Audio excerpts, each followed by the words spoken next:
You ever wanted to see a Robin Hood that murders children and stands for absolutely nothing? If so, A24 has you covered with the death of Robin Hood. The film was first announced. I was excited as I've read A Jest of Robin Hood and Robin Hood's Death, which serves as an extended conclusion of Jest. Like a 7-minute long video on the history of the character in November of last year. Click the comment to see that. This is a character that was so subversive and dangerous in England that over the years he was co-opted by the powers that be to fit their needs. It's been called a deconstruction of Robin Hood, but it fundamentally misunderstands the basics of the character. Interesting deconstruction would be analyzing how this character was defanged over centuries by the powers he was inherently opposed to. The original Legends of Robin Hood that this film is referencing, the reason I was so excited is that he is exceptionally violent, he is prideful, he is not a perfect man by any means. That being said, he's someone with a deep spirituality, he venerated the Virgin Mary, and because of that had a great deal of respect for women. The center of Robin Hood, at the core of this character, is direct opposition of the church and the state. He is against the powers that be every single time in every single story. Over the years, Robin Hood was twisted in a variety of ways. The rob the rich, give to the poor aspect really was tacked on as his social class was elevated, because Robin was always a yeoman, someone that was a commoner,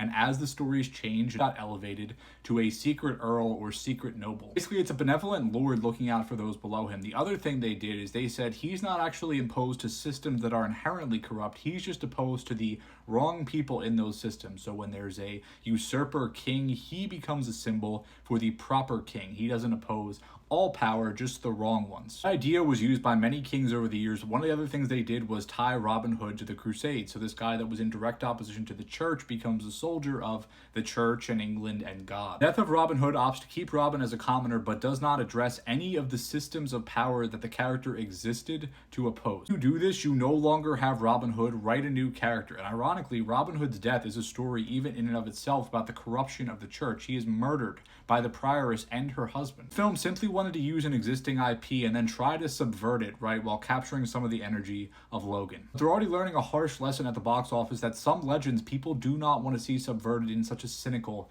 manner. Logan works because we have an attachment to this version of the character. We have seen his heroism firsthand. We've seen him struggle as well. We've seen what he's been through, but he is someone that is overwhelmingly good. Taking care of an aging Charles Xavier is something many people can understand. He may be gruff, he may be violent, he may curse sometimes, but when we see him have a really violent scene at the start of the film, people that are attacking him. Emotional payoff works because we have an attachment to this character. He is fundamentally heroic. Jackman's Robin Hood is a violent and disgusting man who has seemingly spent an entire lifetime robbing and murdering essentially randomly and for fun because he enjoys it. He uses exposition to hammer these points home relentlessly. It was even hammered home on the poster, which says he was no hero. There is no subtlety or nuance in this film. At the start of the film, we see him murder 2 children, one that he could have disarmed very easily, one that could have just gotten away or he could have chased down. It didn't matter either way. He has absolutely no feeling. This is an irredeemable character. You're supposed to believe that a 60-year-old murdering sociopath who has spent his whole life in this way is reformed by a woman who's nice to him and spending some